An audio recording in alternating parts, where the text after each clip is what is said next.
Hello बच्चों, कैसे हैं आप सभी। तो आज हम आपके लिए लेके आए हैं क्वांटम नंबर। तो आज का हम जो स्टार्ट करने वाले हैं क्वांटम नंबर। तो क्वांटम नंबर स्टार्ट करने से पहले एक चीज हम आपको बता दें। अभी तक हमने मोल कॉन्सेप्ट और एटॉमिक स्ट्रक्चर ये हम कंप्लीट कर चुके हैं अपना, ठीक है। मोल कॉन्सेप्ट और एटॉमिक स्ट्रक्चर हमारा कंप्लीट हो चुका है। एटॉमिक स्ट्रक्चर के अंदर ही क्वांटम नंबर आपको पढ़ाना था, पर मैंने क्या करा है, इस क्वांटम नंबर को जितना जरूरत थी एटॉमिक स्ट्रक्चर में उतना बताया है। यहाँ पे मैं आपको डिटेल से बताने वाला हूँ क्वांटम नंबर क्या होता है, कैसे हमें इसे पढ़ना है, क्वेश्चंस हमारे कैसे आएंगे। और बहुत सिंपल क्वेश्चंस हैं और टॉपिक भी बहुत सिंपल है। तो आज के लेक्चर में मैं पूरा थ्योरी जितना भी है क्वांटम नंबर का वो कवर करने वाला हूँ।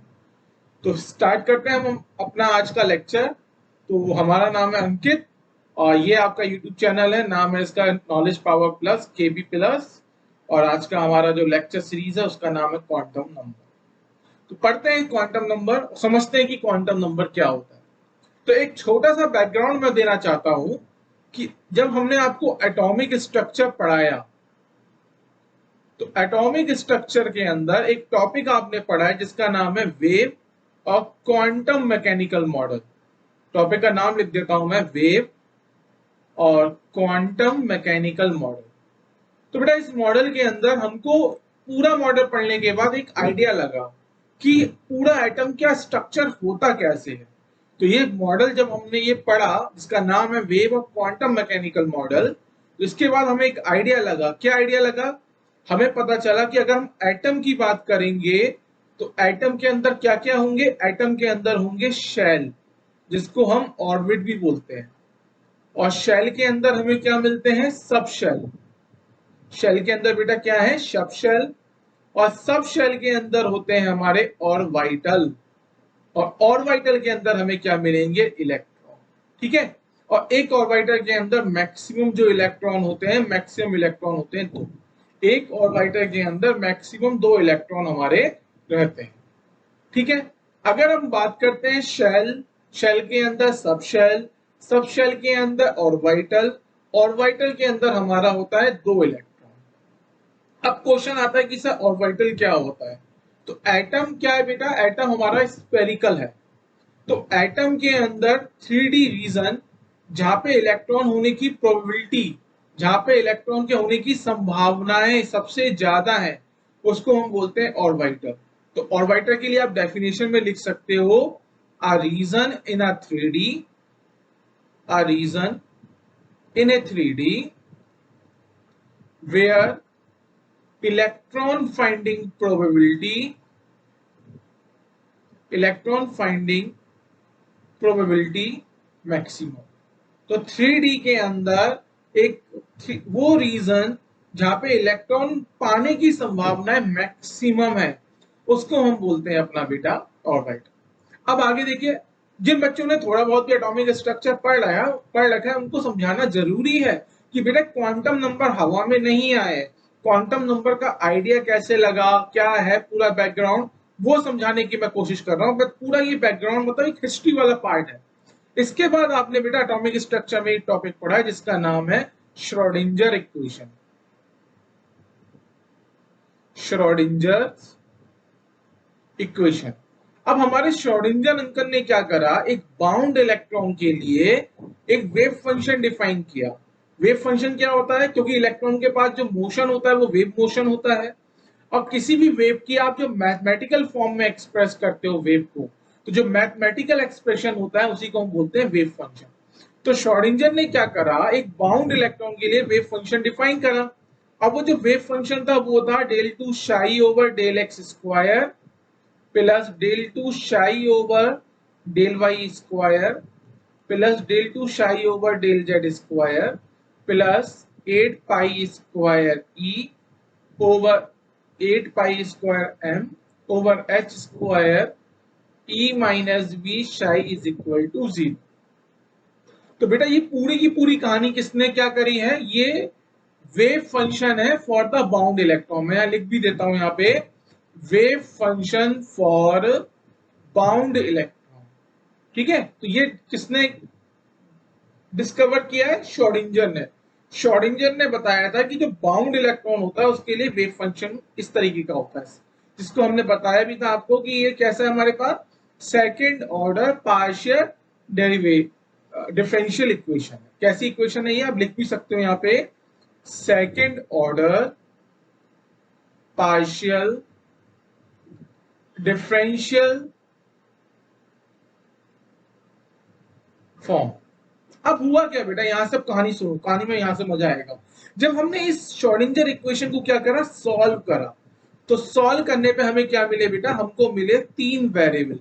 अब वो तीन वेरिएबल ही क्या बन गए हमारे पास, तीन क्वांटम नंबर। जो श्रोडिंगर इक्वेशन को हमने जब सॉल्व करा, हमें जो तीन वेरिएबल मिले 1, 2 और 3, यही तीन वेरिएबल हमारे क्या बनेंगे, क्वांटम नंबर। तो ये वेरिएबल कौन कौन से थे, इसका नाम लिख लो, principal quantum number, Q dot N का मतलब हो गया क्वांटम नंबर, इसको हम रिप्रेजेंट करेंगे स्मॉल एन से। फिर है हमारे पास एजीमुथल क्वांटम नंबर, इसको हम रिप्रेजेंट करेंगे स्मॉल एल से। और फिर है हमारे पास मैग्नेटिक क्वांटम नंबर, तो मैग्नेटिक क्वांटम नंबर को हम रिप्रेजेंट करेंगे अपना एम से। ठीक है, अब एक और क्वांटम नंबर होता है जिसको मैं कलर चेंज करके लिखूंगा, इसका नाम होता है fourth quantum number, that is spin quantum number. अब ये चीज आपको ध्यान रखना है, जो ये तीन क्वांटम नंबर है, ये हमारे एक्सपेरिमेंटली डिटरमिन किए गए। कैसे डिटरमिन किए गए हैं, एक्सपेरिमेंट से हमने इनको डिटरमिन करा है। और जो हमारा फोर्थ क्वांटम नंबर है, इसको हमने थ्योरेटिकली क्या करा है, थ्योरेटिकली इसको डिफाइन करा है। ये ध्यान रखना है। इंपॉर्टेंट चीज क्या है कि श्रोडिंगर इक्वेशन थी, उस श्रोडिंगर इक्वेशन के जो सॉल्यूशन थे, वो सॉल्यूशन आपको तीन क्वांटम नंबर देते हैं। कौन कौन से क्वांटम नंबर है वो, हमारे principal quantum number, azimuthal quantum number and magnetic quantum number. अब आइए हम शुरुआत करते हैं आज का टॉपिक, जिसका नाम है क्वांटम नंबर। समझ में आया क्वांटम नंबर की पूरी हिस्ट्री कहां से चल रही है, कि वेव मैकेनिकल मॉडल आया जिसने बताया कि एटम के अंदर शेल है, सब शेल है, ऑर्बिटल होते हैं, उनके अंदर इलेक्ट्रॉन होते हैं। अब क्या हुआ, श्रोडिंगर ने बाउंड इलेक्ट्रॉन के लिए वेव फंक्शन डिफाइन करा, और उस वेव फंक्शन को जब सॉल्व करा तो हमें तीन हमारे क्या मिले, तीन वेरिएबल मिले। वो तीन वेरिएबल ही बन गए हमारे पास क्वांटम नंबर। अब हम स्टार्ट करते हैं, what is quantum number. Quantum number क्या होते हैं, अब सुनो इसकी कहानी सुनो, कि क्वांटम नंबर का यूज करके हम इलेक्ट्रॉन की फाइंडिंग प्रोबेबिलिटी को डिफाइन कर सकते हैं। अगर आपसे कोई पूछे कि एटम के अंदर इलेक्ट्रॉन है, वो इलेक्ट्रॉन कहां पर है, उस इलेक्ट्रॉन का एड्रेस क्या है, तो आप with the help of quantum number electron के एड्रेस को बता सकते हो। तो इसकी सिंपल डेफिनेशन हो जाएगी, with the help of quantum number we can define, या फिर we define the position of electron, we define the position of electron. और अगर बेटा मैं पोजीशन ऑफ इलेक्ट्रॉन की बात करता हूं, मींस एग्जैक्ट पोजीशन तो मैं नहीं बता सकता। ठीक है, इलेक्ट्रॉन की एग्जैक्ट पोजीशन तो कोई भी नहीं बता सकता। अगर मैंने यहाँ पे एक वर्ड लिखा है, we define the position of electron, इसका मतलब है, इसका मतलब होता है, इसको लिख लो आप, probability, probability of finding electron maximum, finding electron maximum, कि वहां पे इलेक्ट्रॉन की फाइंडिंग प्रोबेबिलिटी क्या है, मैक्सिमम।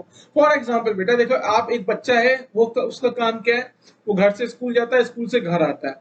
अगर कोई पूछे आप उससे कि संडे के दिन या फिर किसी पर्टिकुलर डे पे बच्चे की कहाँ पे प्रेजेंट होने की प्रोबेबिलिटी मैक्सिमम है, अगर एक दिन में 24 घंटे हैं, तो बच्चा अगर 8 घंटे के लिए स्कूल जा रहा है, तो बाकी का जितना भी टाइम बचा, 16 घंटे, वो कहां पर है, अपने घर के अंदर है। तो अगर मैं आपसे पूछूं कि बताओ बेटा उस बच्चे की फाइंडिंग प्रोबेबिलिटी मैक्सिमम कहां पर है, तो आप बोलोगे घर के अंदर। अब यहाँ पे एक समझने की कोशिश करते हैं बेटा, ये हमारा नन्ना मुन्ना राही है, देश का ये सिपाही है, ये बच्चा है, ठीक है, और ये हमने बना दिया इसका एक प्यारा सा घर। अब इसका बनाना पड़ेगा हमें स्कूल, चलो स्कूल चले हम, ये हमने बना दिया इसका स्कूल। तो बेटा ये हो गया स्कूल, और ये हो गया इसका होम स्वीट होम। अब ये बच्चा क्या करता है, क्या तो अपने घर के अंदर होगा या फिर स्कूल होगा, घर से स्कूल जाता है, स्कूल से घर जाता है, थोड़े टाइम के लिए बाहर खेलने भी जाता है ग्राउंड में, ठीक है। अब मैं आपसे पूछूं कि इस बच्चे की फाइंडिंग प्रोबेबिलिटी बताइए कहां पर है, मैक्सिमम। तो आप बोलोगे सर मैक्सिमम फाइंडिंग प्रोबेबिलिटी कहां पे होगी, घर के अंदर, ठीक है। घर के अंदर ये सोने जाता है, घर के अंदर ये अपने डेली यूटिलिटी करता है, घर के अंदर ये मैक्सिमम टाइम स्पेंड करता है, तो इसकी फाइंडिंग प्रोबेबिलिटी मैक्सिमम कहां पे होगी, घर के अंदर होगी, ठीक है। अगर मैं आपसे पूछूं कि हर समय क्या ये घर के अंदर होगा, तो आप बोलोगे नहीं, क्योंकि ये स्कूल भी जा रहा है, ये अपने दोस्तों के साथ खेलने के लिए प्लेग्राउंड भी जा रहा है, तो 24 घंटे तो घर के अंदर नहीं है, पर मैक्सिमम टाइम ये घर के अंदर है। वही बेटा पूरा का पूरा हिसाब जो होता है, ये पूरा का पूरा हिसाब चलता है हमारे इलेक्ट्रॉन के साथ।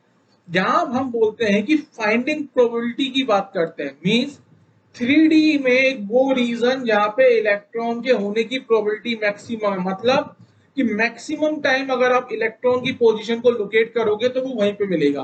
पर अगर मैं पूछूं 100% वो उसी इलेक्ट्रॉन हमारा उसी पोजीशन पर है, तो आंसर हो जाएगा नहीं। समझ में आ गया। तो ये होता है हमारे पास quantum number. With the help of quantum number हम भैया इलेक्ट्रॉन के, नन्नू मुन्नू इलेक्ट्रॉन का क्या बता रहे हैं, एड्रेस डिफाइन कर रहे हैं कि इलेक्ट्रॉन हमारा कहां पे है। 100% एड्रेस डिफाइन नहीं करते, हम सिर्फ प्रोबेबिलिटी डिफाइन करते हैं। आई थिंक ये आपको समझ में आ गया। अब इलेक्ट्रॉन का एड्रेस बताना है, तो यहाँ पे बेटा एक छोटा सा डायग्राम बनाता हूं। आप यहाँ देखो एटम है, एटम के अंदर क्या है, ऑर्बिट, और ऑर्बिट का दूसरा नाम क्या होता है हमारा, शेल। और इसके अंदर क्या होता है, शेल के अंदर सब शेल, और सब शेल के अंदर हमें क्या मिलेंगे, ऑर्बिटल, और ऑर्बिटल के अंदर क्या होंगे बेटा, इलेक्ट्रॉन। और मैक्सिमम कितने इलेक्ट्रॉन हो सकते हैं एक ऑर्बिटल के अंदर, 2। अब यहां समझो, हमारे पास जो 4 क्वांटम नंबर है, वो 4 क्वांटम नंबर किस किस यूज में आते हैं। आप चाहो तो this is the point number 1, और आप यहाँ पे पॉइंट नंबर 2 में लिख सकते हो, यहाँ पे लिख लो point number 2। 4 quantum number are used to define address of electron, कि इलेक्ट्रॉन का एड्रेस डिफाइन करने के लिए हमें 4 क्वांटम नंबर की जरूरत है, ठीक है। अब वो 4 क्वांटम नंबर बेटा कौन कौन से, मैं नाम लिख देता हूं। 4qm, 4qm, तो पहला क्वांटम नंबर होता है, इसको हम बोलते हैं principal quantum number, principal quantum number, और इसको हम रिप्रेजेंट करते हैं स्मॉल एन से। दूसरा क्वांटम नंबर हमारे पास होता है एजीमुथल क्वांटम नंबर। अभी इसके दूसरे नाम भी होते हैं secondary quantum number, subsidiary quantum number, angular quantum number.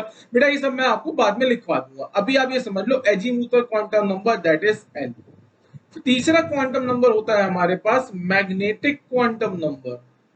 तो मैग्नेटिक क्वांटम नंबर को हम डिफाइन करते हैं m के साथ। और फोर्थ होता है हमारे पास स्पिन क्वांटम नंबर, और स्पिन क्वांटम नंबर को हम डिफाइन करते हैं अपना s के साथ, ठीक है। तो इनको हम एक बार क्या करते हैं, हम इनको एक बार हाईलाइट कर देते हैं चारों क्वांटम नंबर को। अब इनका यूज होने वाला है, और यहीं से हम अपनी क्या करेंगे, आज की क्लास का लेवल उठाने वाले हैं। देखो बेटा, सबसे पहले शॉर्ट में समझो, अगर आपको इलेक्ट्रॉन के ऑर्बिट का पता लगाना है कि इलेक्ट्रॉन किस ऑर्बिट में है, या फिर इलेक्ट्रॉन हमारा किस शेल में है, तो प्रिंसिपल क्वांटम नंबर ही सफिशिएंट है इलेक्ट्रॉन का ऑर्बिट बताने के लिए। अब अगर मुझे इलेक्ट्रॉन का ऑर्बिट भी बताना है और इलेक्ट्रॉन का सब शेल भी बताना है, तो उसके लिए हमें 2 क्वांटम नंबर की जरूरत पड़ती है, प्रिंसिपल क्वांटम नंबर और azimuthal quantum number. So with the help of these 2 quantum number हम क्या कर सकते हैं बेटा, इलेक्ट्रॉन किस सब शेल में है, सब शेल का पता लगा सकते हैं। अब हमें पता लगाना है कि इलेक्ट्रॉन का ऑर्बिटल क्या होगा, तो ऑर्बिटल के लिए हमें क्या चाहिए, एक और क्वांटम नंबर चाहिए, इसको बोलते हैं magnetic quantum number. It means अगर मुझे डिफाइन करना है इलेक्ट्रॉन के ऑर्बिटल की पोजीशन, तो मुझे ये तीनों क्वांटम नंबर की जरूरत है। और अगर मुझे इलेक्ट्रॉन का कंप्लीट एड्रेस बताना है, तो मुझे फिर ये चारों क्वांटम नंबर की जरूरत पड़ने वाली है। समझ में आया मैंने कहानी क्या सुनाई, कहानी सुनो। अगर कोई आपसे पूछे, अगर कोई आपसे पूछता है कि इलेक्ट्रॉन किस शेल के अंदर है, तो जो प्रिंसिपल क्वांटम नंबर है वो सफिशिएंट है बताने के लिए इलेक्ट्रॉन किस शेल के अंदर है। अगर कोई आपसे पूछे कि इलेक्ट्रॉन किस सब शेल के अंदर है, तो आपको क्या करना पड़ेगा, आपको बताना पड़ेगा कि पहले तो शेल डिफाइन करना पड़ेगा।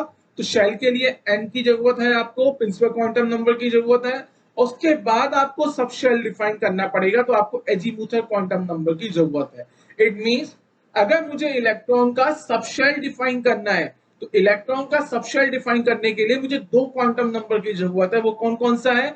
Principal quantum number and azimuthal quantum number. अगर कोई आपसे पूछता है कि इलेक्ट्रॉन जिस ऑर्बिटल में है उस ऑर्बिटल का एड्रेस बताओ, तो with the help of 3 quantum number मैं इलेक्ट्रॉन के ऑर्बिटल का एड्रेस बता सकता हूं। कौन कौन से वो क्वांटम नंबर है? Principal, azimuthal and magnetic. पर अगर कोई मुझसे पूछता है कि भैया ऐसा करो, मुझे तो इलेक्ट्रॉन का एड्रेस बताओ, तो इलेक्ट्रॉन का एड्रेस बताने के लिए हमें 4 क्वांटम नंबर की जरूरत है। समझ में आ गया? तो इसको इस तरीके से पढ़ो, इलेक्ट्रॉन का एड्रेस बताएंगे तो हमें 4 क्वांटम नंबर की जरूरत है। अगर हमें ऑर्बिटल का एड्रेस बताना है तो 3 क्वांटम नंबर की जरूरत है। अगर हमें सब शेल का एड्रेस बताना है तो हमें 2 क्वांटम नंबर की जरूरत है। और अगर हमें ऑर्बिट या फिर शेल का पता लगाना है तो 1 क्वांटम नंबर की जरूरत है। तो अब हम क्या करेंगे, वन बाय वन करके इसको डिस्कस करने वाले हैं। तो अपना पहला हेडिंग डालिए यहाँ पे आप, principal quantum number. Principal quantum number. अब प्रिंसिपल क्वांटम नंबर क्या होता है? तो प्रिंसिपल क्वांटम नंबर हमें क्या बताता है? It give us the idea about the size of the orbital. Orbital के साइज का जो आइडिया है, उसका आइडिया हमें कहां से लगेगा? Principal quantum number. तो यहां पे आप लिख सकते हो, इट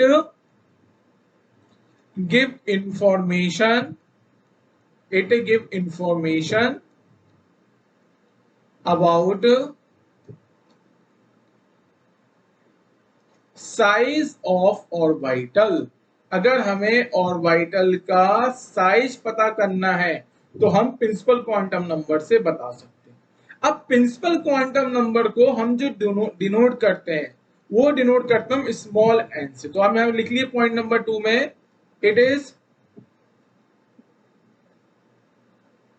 represented by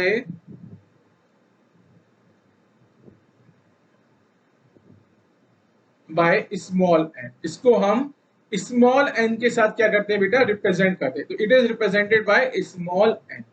अब देखिए यहाँ पे जो प्रिंसिपल क्वांटम नंबर है उसकी मैक्सिमम पॉसिबल वैल्यू क्या हो सकती है? तो प्रिंसिपल क्वांटम नंबर की जो मैक्सिमम पॉसिबल वैल्यू है वो हमारी स्टार्ट होगी 1 से और कहां तक हो सकती है? इंफिनिटी तक। मतलब 1, यहाँ पे आप ब्रैकेट में लिखेंगे ऑल पॉजिटिव इंटीजर। जितने भी पॉजिटिव इंटीजर है वो सब यहाँ पे क्या हो जाएंगे? आपको इंक्लूड करने। मतलब प्रिंसिपल क्वांटम नंबर की वैल्यू 1 भी हो सकती है, 2 भी हो सकती है, 3 भी हो सकती है, एंड सो ऑन इंफिनिटी तक हमारे प्रिंसिपल क्वांटम नंबर की वैल्यू हो सकती है। तो अब हम क्या करते हैं, एक छोटा सा आइडिया बनाते हैं और छोटे से आइडिया में क्या करते हैं, हम अपने एटम को बनाना शुरू करते हैं। तो एटम को बेटा देखो बनाना शुरू करता हूं। तो एटम के सेंटर में क्या होता है? न्यूक्लियस। और न्यूक्लियस के बाद ये हमारे पास हो गया n इजिकल टू 1, जिसको हम बोलेंगे फर्स्ट ऑर्बिट या फिर फर्स्ट शेल। ये आ जाएगा हमारे पास n इजिकल टू 2।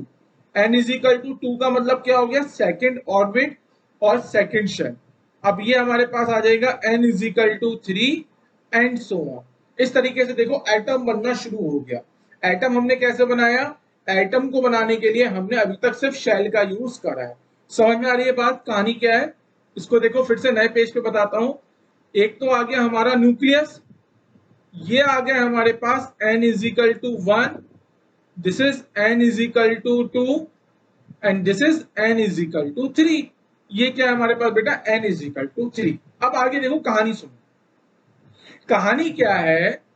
आप यहां देख रहे हो जैसे जैसे n की वैल्यू इंक्रीज हो रही है, जैसे जैसे हमारा क्या हो रहा है, n की वैल्यू इंक्रीज हो रही है, वैसे वैसे आप देख सकते हो जो साइज है, साइज क्या हो रहा है? इंक्रीज हो रहा है। साफ साफ दिख रहा है हमें n की वैल्यू बढ़ती जा रही है। एटम का साइज, मतलब साइज किसकी बात हो रही है बेटा? एटम के साइज की बात हो रही है। तो हमारे एटम का साइज क्या हो रहा है? इंक्रीज हो रहा है।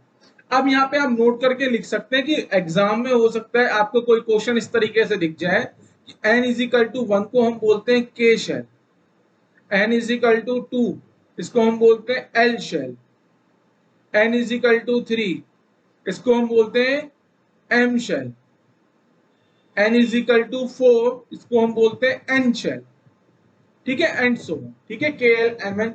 सपोज कीजिए n इज इक्वल टू 5 है, आप इसको o शेल बोल सकते हो, ठीक है। इस तरीके से आगे बढ़ता रहेगा, K L M N O P Q R, इस तरीके से आगे बढ़ता रहेगा। अभी तक हमें क्या है, अभी तक हमें इसके आगे जरूरत पड़ी नहीं, ठीक है। आपके जितने भी नॉन एलिमेंट है, क्यों नहीं जरूरत पड़ी, आपको क्वेश्चन पता होना चाहिए कि अभी तक आपको इससे ज्यादा जरूरत क्यों नहीं पड़ी, क्योंकि बेटा हमारे पास जितने भी नॉन एलिमेंट है, उन नॉन एलिमेंट्स के लिए, उन सब नॉन एलिमेंट्स के लिए अभी तक 4 शेल में ही हमारा पूरा काम हो चुका है, ठीक है। आगे देखेंगे, आगे 4 शेल में नहीं बेटा, 7 शेल, 7 शेल में ही हमारा काम हो गया। अब आगे देखो बेटा, कुछ कहानी चीजें सुनो यहाँ पे।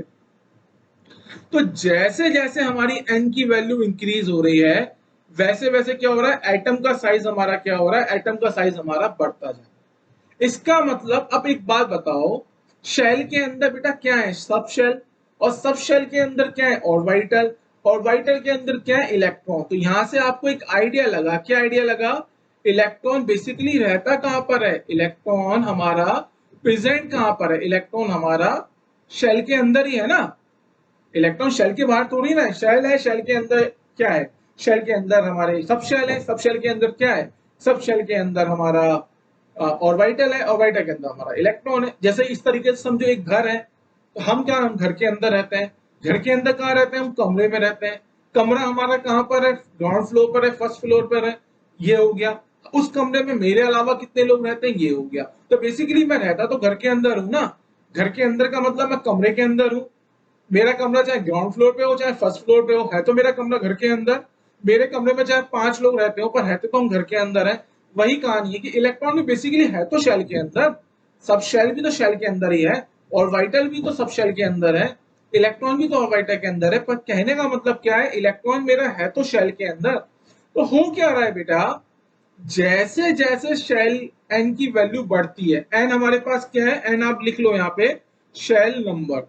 तो जैसे जैसे हमारा शेल नंबर बढ़ेगा, वैसे वैसे एटम का साइज बढ़ेगा। अब होता क्या है बेटा, एक चीज बताओ, जैसे कि आप हॉस्टल में रह रहे हो, तो हॉस्टल में अगर एक बहुत छोटा कमरा है, तो वो क्या करते हैं, उस कमरे में एक ही बच्चे को कहते हैं, एक ही बच्चा रहेगा इस कमरे में। अब कमरे, अगर सपोज कीजिए कमरे का साइज बड़ा है, तो वो क्या करेंगे, दो दो बच्चों के कमरे में कहेंगे 2 बच्चे एक साथ रहेंगे। कमरा बहुत बड़ा है, कमरा अगर हॉस्टल का बहुत बड़ा है, तो कहेंगे भैया 4-4 बच्चे एक साथ रहेंगे। तो यही कहानी यहाँ पे चलती है, जैसे जैसे एन की वैल्यू बढ़ती है, मतलब जैसे जैसे शेल नंबर बढ़ता है, वैसे वैसे एटम का साइज बढ़ता है। और एटम का साइज बढ़ता है, इसका मतलब अब जो जितनी ज्यादा एन की वैल्यू होगी, उतने ही ज्यादा उसके अंदर क्या होंगे, इलेक्ट्रॉन। इसको कुछ आप इस तरीके से समझिए, अगर मैं फर्स्ट शेल की बात करता हूं, तो फर्स्ट शेल का जो साइज है वो सेकंड शेल से छोटा है, सेकंड शेल का जो साइज है वो थर्ड शेल से छोटा है। इसका मतलब number of electron first shell में कम होंगे, सेकंड शेल में उससे ज्यादा होंगे, और थर्ड शेल में उससे ज्यादा होंगे। समझ में आ रही है बात। तो यहाँ पे अब हमें यहाँ पे पॉइंट नंबर 1 लिखेंगे, बहुत ज्यादा इंपॉर्टेंट पॉइंट है। तो पॉइंट नंबर 1 के अंदर हमें लिखना है यहाँ पे, द मैक्सिमम पॉसिबल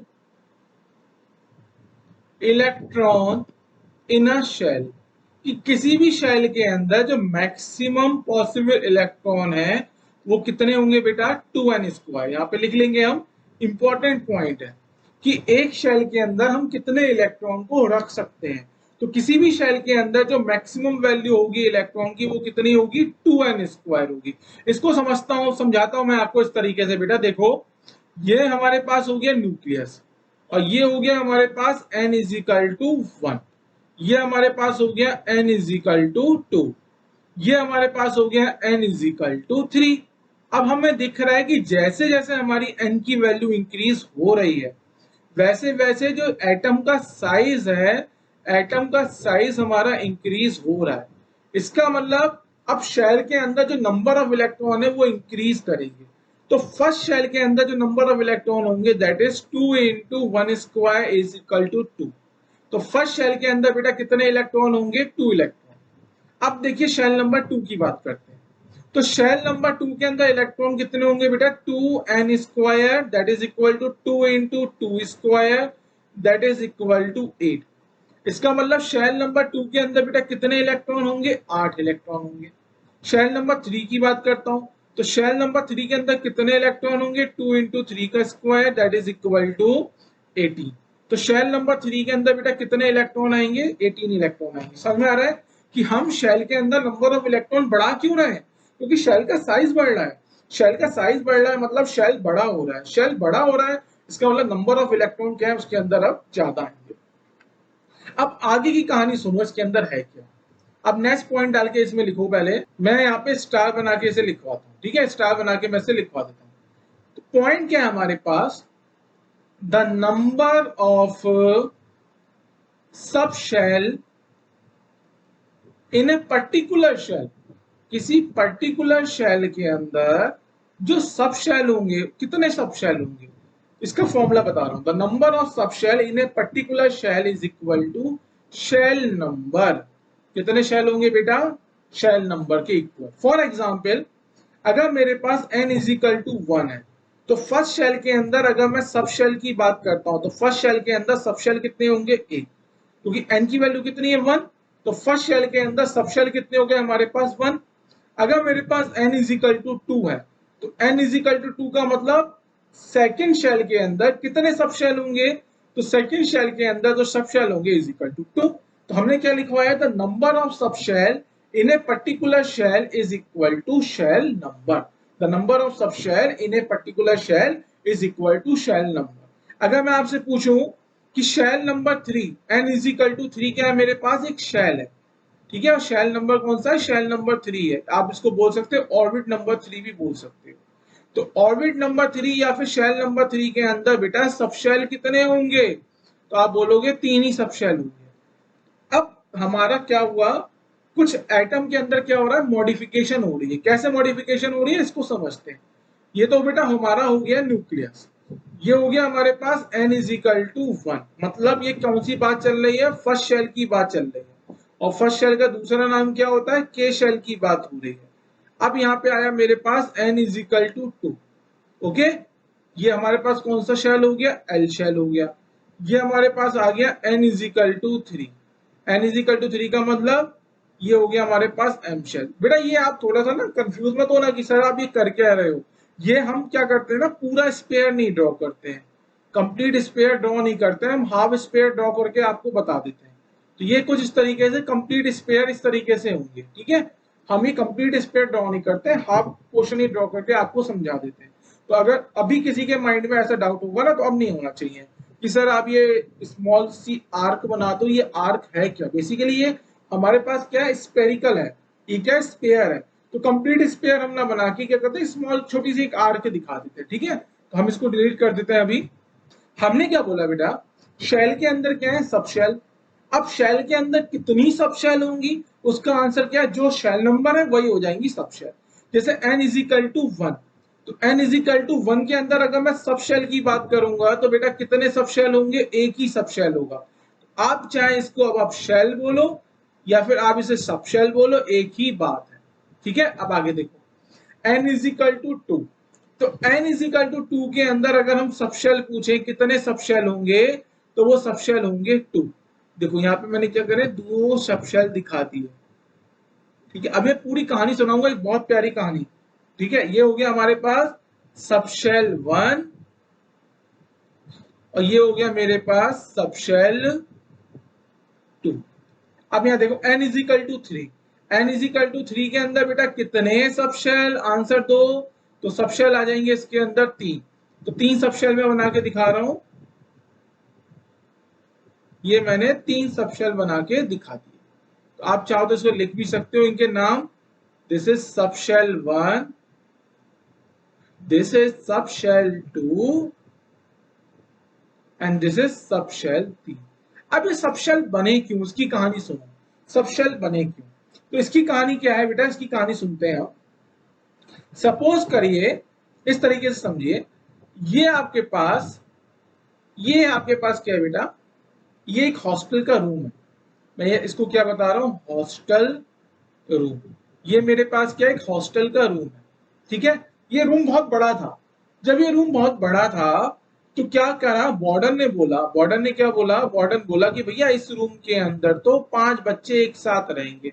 कितने बच्चे रहेंगे एक साथ? 5 बच्चे रहेंगे।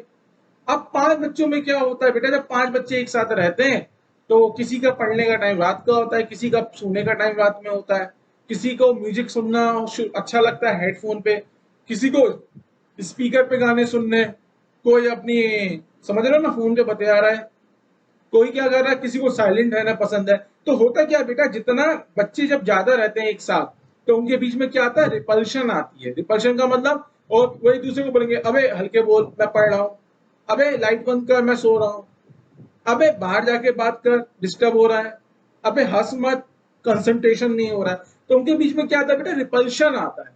तो रिपल्शन को मिनिमाइज करते हैं वो लोग। अब वो रिपल्शन को मिनिमाइज कैसे करेंगे इसको समझो।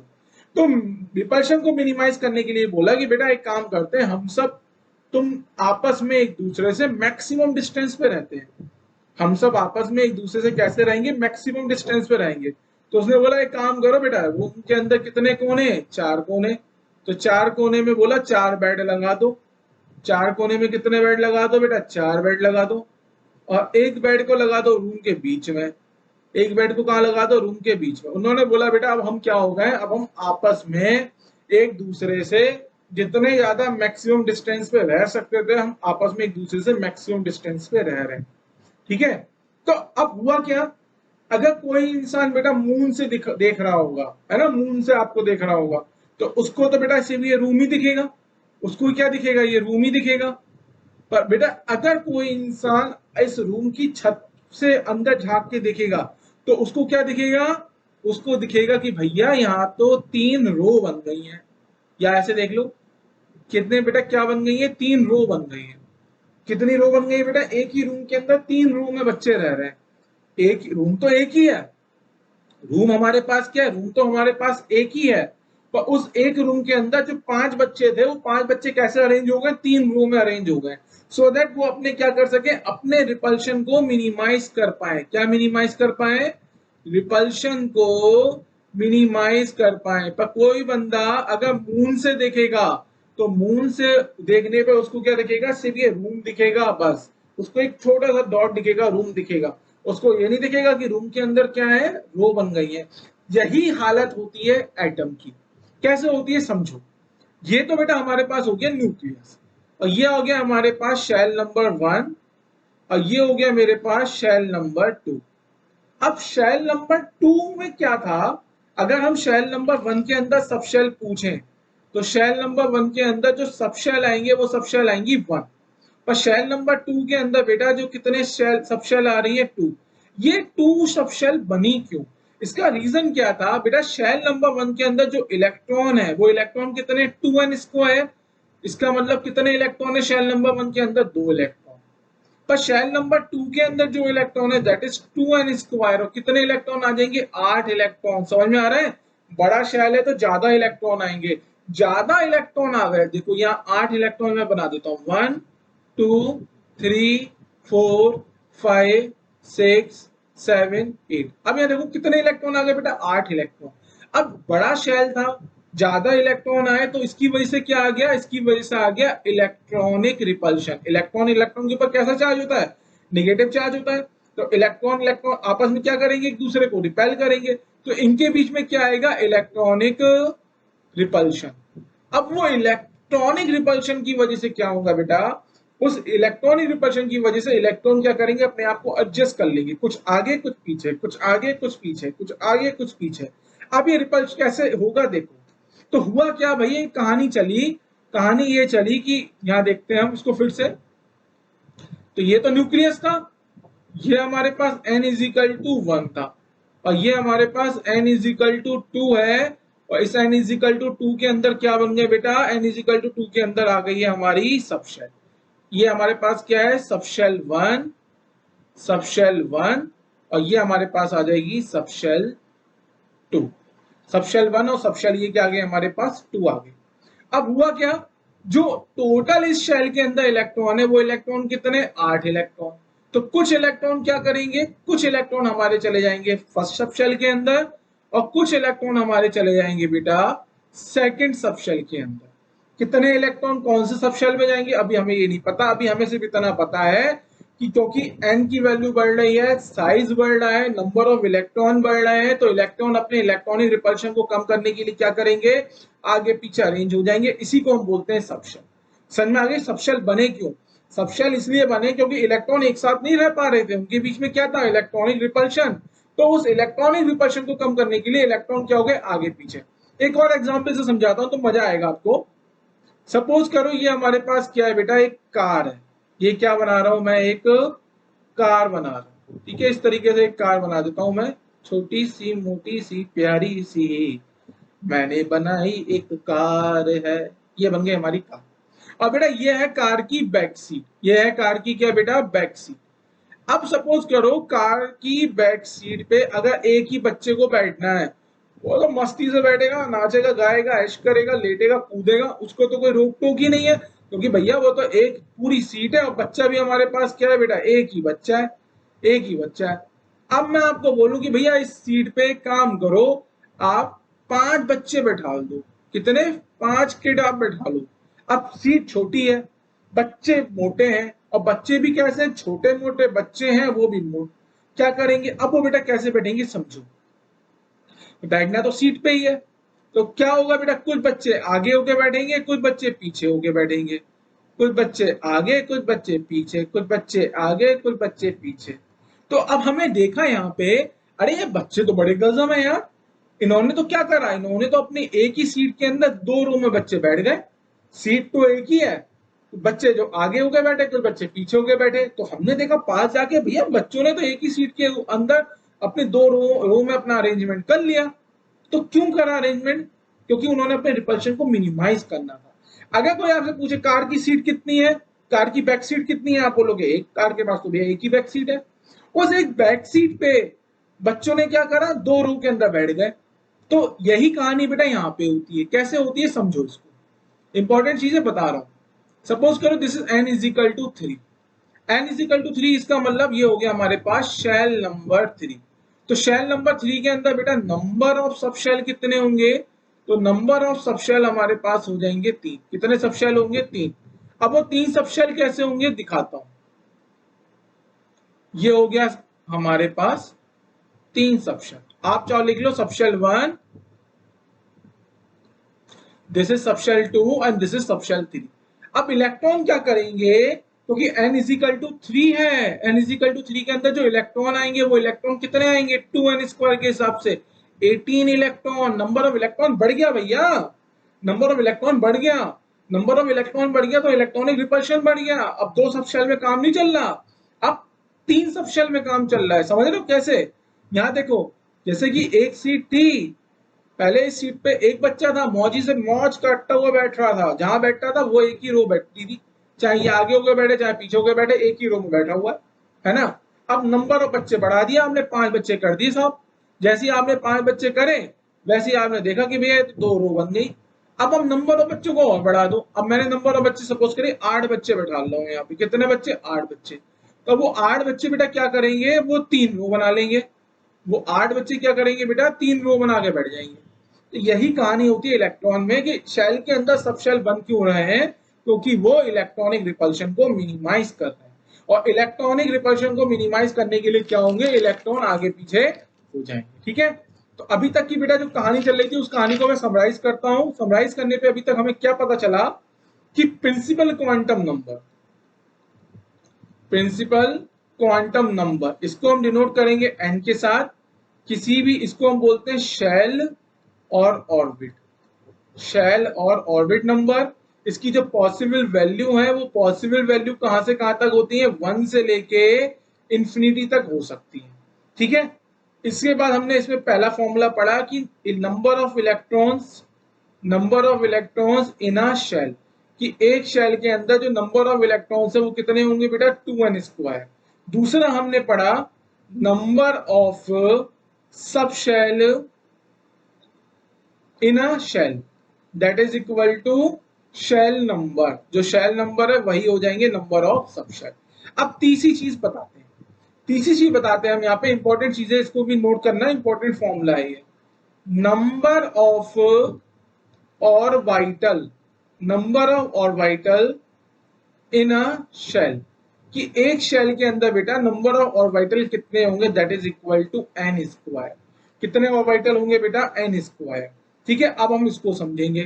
तो एटम, जब तक क्वांटम नंबर तुम्हारा पूरा खत्म हो जाएगा, पूरा एटम तुम्हारे सामने बन के आ जाएगा, अब तक पता भी नहीं चलेगा। एटम बनना शुरू हो गया बेटा, अभी ये देखो, ये हो गया न्यूक्लियस, ये हो गया हमारे पास n इजिकल टू 1, ये हो गया हमारे पास n इजिकल टू 2, और ये हो गया हमारे पास n इजिकल टू 3। ओके, वैसे तो मैंने ये गलत बनाया है, आपको पता है कि एनर्जी गैप कम होता जाता है जैसे जैसे हम बाहर की तरफ चलते हैं, तो एनर्जी गैप को हम कम कर देते हैं, n इजिकल टू 3। अब बेटा देखो, n इजिकल टू 1, सबसे पहले इलेक्ट्रॉन्स, इलेक्ट्रॉन्स कितने होंगे, 2n स्क्वायर के हिसाब से 2 इलेक्ट्रॉन्स।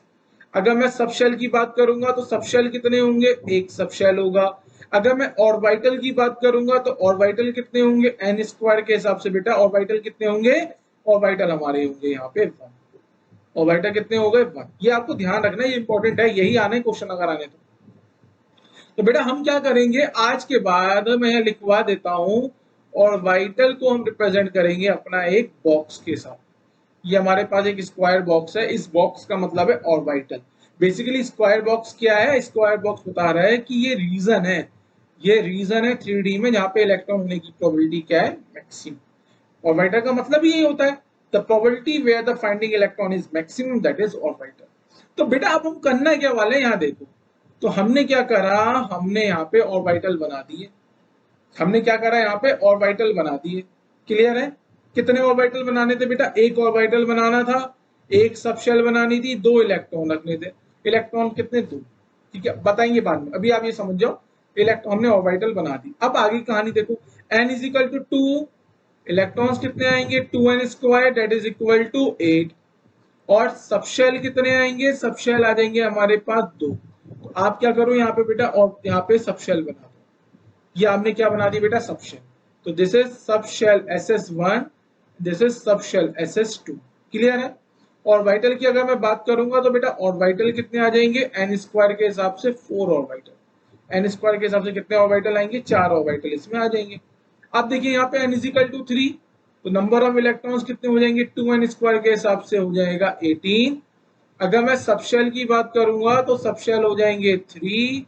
और अगर मैं बात करता हूं ऑर्बिटल की, तो ऑर्बिटल बेटा कितने हो जाएंगे, ऑर्बिटल हमारे पास कितने होंगे, n स्क्वायर। तो 3 का स्क्वायर कितना होता है, 9। ठीक है, तो देखो बेटा सब शेल बना के दिखा रहा हूं मैं यहाँ पे आपको, ये देखिए 3 सब शेल बना रहा हूं। अब समझ में आ रहा है सब शेल हो क्यों रहा है, सब शेल बन क्यों रही है, इलेक्ट्रॉनिक रिपल्शन को कम करने के लिए हमारी क्या होती है, सब शेल हमारी बनती है। क्लियर हो गया, आई थिंक कोई डाउट नहीं है किसी को यहां तक समझने में।